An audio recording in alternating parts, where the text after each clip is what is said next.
Finally एक हफ्ते break के बाद वन पीस चैप्टर 1154 के स्पॉयलर्स आ चुका है। स्पॉइलर देखने से पहले चलो लास्ट चैप्टर का एक छोटा सा रिकैप देता है। लास्ट चैप्टर में हम लोगों ने किंग हरल्ड के जर्नी को देखा, वो पूरा बदल गया था एल्वफ के साथ, बाकी दूसरी कंट्रीज के अलायंस वो बनाने लगता है। उसके लाइफ में पहले तो ईडा आती है, बट उसके बाद एस्ट्रिदा आती है जिसको वो शादी करता है। चैप्टर के लास्ट में Estrida give birth to Loki, but Loki को देख के वो डर जाती है और लोकी को इमीडिएटली अंडरवर्ल्ड में फेंक देती है। लोकी इतनी छोटी सी उम्र में बहुत सारे बीस्ट को अकेले मार देता है और वहां से उठने की कोशिश कर रहा था। इसी पैनल के साथ लास्ट चैप्टर खत्म हो जाता है। अभी सब लोग एक साथ मिलके लेटेस्ट चैप्टर के स्पॉयलर्स देखता है। फर्स्ट ऑफ ऑल चैप्टर 1154 का title unable to die.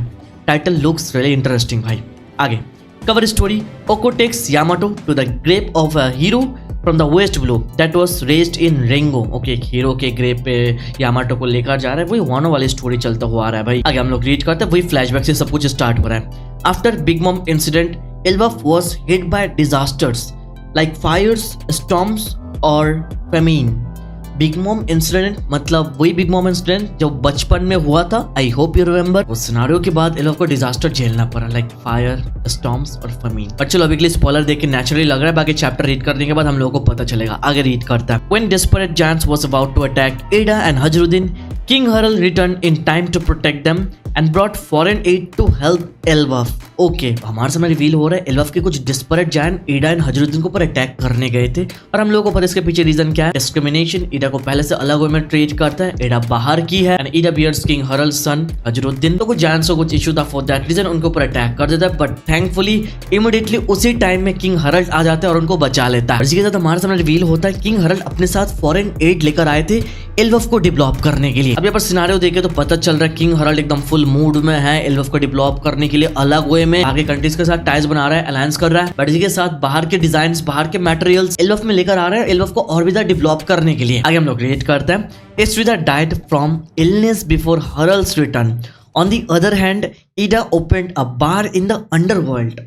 I don't know मुझे ये लाइक खुश होना चाहिए या फिर नहीं, बट आई एम हैप्पी भाई। एस्ट्रिदा मर चुकी है बिकॉज उसने जिस तरह से लोकी को ट्रीट किया जन्म देने के साथ, इमीडिएटली उसको अंडरवर्ल्ड में फेंक देना was already enough to get some hates from One Piece fan. But चलो उसको किसी ने मारा नहीं। बहुत सारे लोग सोच रहे थे कि लोकी शायद उसको मार दे और समथिंग, बट ऐसा नहीं। वो बीमार हो गई, कुछ अननोन इलनेस की वजह से उसकी मौत हो गई, बट उसके मरने के बाद ऑन दी अदर साइड एडा वहां पर अंडरवर्ल्ड में एक बार ओपन कर लेती है। लिटरली भाई अंडरवर्ल्ड में एक बार ओपन करती है। हमको पता है करंटली अंडरवर्ल्ड किस टाइप का जगह है, वहां पर कोई भी नहीं जाता है, वहां पर सारे के सारे प्रिजनर्स रहता है, सारे के सारे वोल्व्स रहता है, बीस्ट है। बट बैक देन उस टाइम में एडा ने लिटरली वहां पर एक बार ओपन किया था। दैट मींस उस टाइम में अंडरवर्ल्ड में कोई प्रिजनर्स वगैरह कुछ नहीं थे, शायद वहां पर लोग भी रहते थे मोस्ट लाइकली। चलो हम लोग आगे रीड करते हैं। आगे हमारे सामने टाइम स्किप होता है। 56 years ago Harald went to the Riveria but the government ignored him. Back in Elbaf, Jarul talked to Harald about the Galila. The name might be slightly different, okay? A group of ancient giant and non-ancient giant shipbuilders were captured possibly by the world government. That is actually good reveal. Current timeline से 56 साल पहले king Herald रिवेरे में गया था, but वहां पर world government वाले उसको इग्नोर कर देता है। इसके पीछे रीजन क्या हो सकता है? मे बी वर्ल्ड गवर्नमेंट को पसंद नहीं है जो किंग हरल्ड कर रहा है बाकी सारे कंट्रीज के साथ टाइज बनाना, अलायंस करना। प्लस लास्ट चैप्टर के लास्ट में किंग हरल्ड ने बोला था once again world government interfere कर रहा है, जो नेशंस है वो फ्री क्यों नहीं रह सकते। यहाँ से पता चल जाता है किंग हरल्ड के साथ वर्ल्ड गवर्नमेंट का जो रिलेशन है वो शायद सही नहीं था ब्रो। किंग हरल्ड नेशंस को शायद फ्री करना चाहता था, मेहनत कर रहा था ताकि लोग फ्री रहे, इंडिपेंडेंट लाइफ लीड करे, नेशंस एक दूसरे के साथ मिले रहे। बट हम लोगों को पता है वर्ल्ड गवर्नमेंट चीजों को केस्ड बना के रखना पसंद करता है। तो रिवेरिया में किंग हरल्ड को इग्नोर करने के पीछे the reason could be King Harald का काम जो वर्ल्ड गवर्नमेंट को शायद पसंद नहीं है। So here things are getting interesting. और यहाँ पर हमारे सामने रिवील होता है बैक इन एल्वफ। एल्वफ में जाने के बाद किंग हरल्ड और जरूल आपस में बातचीत करता है। किसके बारे में? द गलीला के बारे में। ये नाम बाद में जाके कुछ और भी आ सकता है, बट अभी के लिए स्पॉइलर है। अभी हमारे सामने रिवील हो रहा है द गलीला। ये बेसिकली एक ग्रुप है जहाँ पर ancient giants and normal giant ship builders है जिनको वर्ल्ड गवर्नमेंट ने कैप्चर कर लिया। तो इसी सिनेरियो के बारे में किंग हरल्ड एंड जरूल बात कर रहे थे। तो वर्ल्ड गवर्नमेंट वाले शिप बिल्डर्स को कैप्चर करेंगे तो क्यों करेंगे? Bro my God's telling me ये जो गलीला ग्रुप के एंशिएंट जायंट्स है दे आर द वंस जिन्होंने प्लूटो को कंस्ट्रक्ट किया है ब्रो। याद करो वाटर 7 का फ्रैंकी का ये line, can human really build this thing? नहीं, इंसान नहीं कर सकता है। दिस आर द जायंट जिन्होंने ये काम किया है, प्लूटन को बनाया ब्रो, कंस्ट्रक्ट किया। और ऊपर से गलीला जो ग्रुप है ये शिप बिल्डर्स है ब्रो, तो एवरीथिंग मेक्स सेंस भाई, और उनको कैप्चर कर लिया गया। Maybe this is the reason One Piece is getting interesting. ढेर सारा मिस्ट्री सामने आ रहा है, तो अभी के लिए मेरा प्रेडिक्शन यही है। प्लस हम लोगों को पता है Franky is at Elbaph where they would very likely have the blueprints of Pluton bro. बाकी अभी के लिए अपना प्रेडिक्शन बताओ, बाकी पूरा चैप्टर आने के बाद इसके बारे में हम लोग फ्राइडे को खुल के बात करेंगे। अभी के लिए आगे रीड करता है। एस्ट्रिया's sister reared Loki and abused him while Herald was focused on rebuilding Elbaf।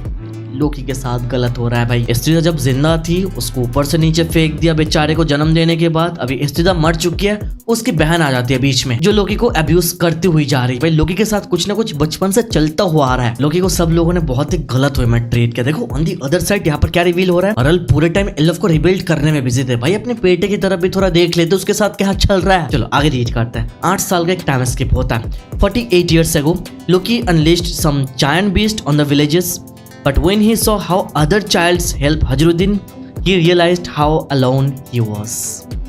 थोड़ा सा जानबूझ के दिखा रहा है लोकी के साथ बचपन में कितना कुछ होके रखा है। Loki was all alone from the very beginning. Loki village में जायंट बीस्ट को छोड़ देता है, बट आगे वो देखता है सारे बच्चे वहां पर हजरुद्दीन की मदद कर रहा है, तभी जाके वो रियलाइज करता है वो यहाँ पर कितना अकेला है। अब लोग किस काम को तो सपोर्ट नहीं कर रहा, बट एक बच्चा भाई जिसको कोई प्यार ही नहीं मिलता है, इग्नोर होता है, गालियां खाता है, कोई इसके सामने नहीं जाता है, कट्स प्रिंस बुलाता है, कोई फ्रेंड नहीं है, तो वो क्या करेगा भाई। उसको लोगों की अटेंशन चाहिए बट नहीं मिल रहा है ब्रो। और ऊपर से देख रहा है हजरुद्दीन उसका भाई, सब लोग उसकी मदद करते उसके साथ रहता है, बट लोकी के साथ कोई नहीं रहता है, तो बुरा तो लगता है। लोकी विलन बन के पैदा नहीं हुआ, उसको विलन बनाया गया ब्रो। आगे रीड करता है। Suddenly rocks pirates appeared in the underworld and asked Loki if they were in Elbaf and if Herald was around। Okay, rocks pirates आता है, आने के बाद उसको पूछता है क्या हम लोग एल्बफ में ही है ना। You know Elbaph is a huge country, हम लोगों ने भी स्ट्रगल किया था एल्बफ के स्टार्टिंग में, तो कंफर्म करने के लिए वो लोग पूछते हैं, किंग हरल्ड के बारे में पूछता है। ये जो फ्लैशबैक हम लोगों ने पहले देख के रखा था ना, रॉक्स आता है, लोकी उनको ज्वाइन करने के लिए पूछता है, बट जेबेक मना कर देता है, जेबेक के साथ लोकी फाइट करता है। ये सब कुछ शायद इस टाइम में ही हुआ है ब्रो। किंग हरल्ड के साथ जेबेक यहाँ पर मिलने आया था, जो हम लोग को ऑटोमेटिकली बता देता है Xebec was a positive character, वो कोई विलन वगैरह नहीं था। इतना मैं प्रेडिक्ट कर सकता हूँ ब्रो, अगर वो विलन होता तो किंग हरल्ड से मिलने नहीं आता। तो देयर माइट बी रीजन कि किंग हरल्ड से यहाँ पर जेबेक मिलने आया था, जो आगे चल के हम लोगों को पता चलने वाला है। चैप्टर में रॉक्स की एंट्री है, रॉक्स का पैनल है, मजा आने वाला है। आगे रीड करता है। It's reveal that Rocks met Harald at the Reveria 8 years ago। Okay, 56 years ago from the current time। Okay, but after that Rocks killed a marine admiral and become a wanted man bro। तो current timeline से 56 साल पहले जब रेवेरिया हुआ था, जब पर king Herald गया था, वहां पर रॉक्स दी जेबेक भी गया था bro. Rocks was invited to Reveria bro, how is that even possible man? Let me tell you, rocks तब कोई पायरेट तो था ही नहीं, उसके ऊपर कोई बाउंटी नहीं था, he was just a normal man maybe। अगर वो पायरेट होता, वांटेड मैन होता, उसके सर पे कोई बाउंटी रहता तो उसको इन्विटेशन मिलता ही नहीं ब्रो रेवेरिया के लिए। तो back then he wasn't a pirate maybe, वो मरीन के वांटेड लिस्ट पे नहीं थे, और उसी रेवेरिया के चलते Rocks D Xebec and King Harald एक दूसरे के साथ मिलता है। उन लोगों ने शायद बातचीत किया, मे बी फ्रेंडशिप वगैरह कुछ हुआ होगा। फॉर दैट रीजन 8 साल बाद यहाँ पर जेबेक खुद आया एल्बफ में किंग हरल्ड से मिलने ब्रो। इज इट पॉसिबल कि रॉक दी जेबेक भी यहाँ पर किंग हरल्ड को कोई वार्निंग देने आया था, जस्ट लाइक शैंक्स वहां पर गया था 14 साल पहले किंग हरल्ड को वार्न करने के लिए, बट ये वार्निंग देने से पहले किंग हरल्ड को मार दिया जाता है। तुमको क्या लगता है जेबेक क्या सेम रीजन की वजह से गया, या फिर रीजन कुड बी डिफरेंट? और जो भी क्यों ना रीजन हो, आगे हमारे सामने स्पॉइलर में रिवील होता है, उस रेवेरिया के चलते जेबेक ने लिटरली एडमिरल को मार दिया ब्रो, और आगे बन गया एक वांटेड मैन। तुम समझ रहे हो, लिटरली किल्ड एन एडमिरल, और आगे चल के उसका नाम क्या हो जाता है, मरीन हंटर, राइट भाई। ऑन दिस स्पॉट एक एडमिरल को मार के मरीन हंटर बनना is something so big. Question आता है यहाँ पर, एडमिरल को मारा तो मारा क्यों, प्लस ये एडमिरल था कौन, क्या ये अकाइनो का बाप था? बस एक और सवाल हमारे सामने आता है यहाँ पर, जेबेक को इन्विटेशन रेवेरिया के लिए मिला कैसे ब्रो? देखो अभी के लिए हम लोग दो पॉसिबिलिटीज के बारे में सोच सकते हैं। Number 1, may be Xebec was in marine just like dragon, कि उसने एक एडमिरल को मार दिया, दैट मींस वो उतना ज्यादा स्ट्रॉन्ग था ब्रो, और ऊपर से उसके सर पे तब कोई बाउंटी भी नहीं था, जो और भी ज्यादा सेंस बनाता है कि ये शायद मरीन में था। और इस इंसिडेंट के बाद वो एक वांटेड मैन बन जाता है, जस्ट लाइक ड्रैगन एक वांटेड मैन बन चुका है। एंड जो सेकंड पॉसिबिलिटी, इसका चांसेस तो कम है, बट ऐसा हो सकता है कि यहाँ पर जेबेक शायद कोई किंग था, like maybe he was from a royal family और समथिंग, और he was maybe a king of a kingdom. इन दोनों पॉसिबिलिटीज को छोड़ के और कोई रीजन आता ही नहीं रेवेरिया में जाने का ब्रो। अभी के लिए छोटा मोटा स्पॉइलर ठीक से पता नहीं चल रहा, बाकी चैप्टर आने के बाद इसके बारे में डिस्कस करेंगे। आगे हम लोग रीड करते हैं। We see Rocks D Xebec's full face. Oh my God, that's huge bro. He has two-tone hair and looks similar to Blackbeard, and that's because Rocks was Blackbeard's father।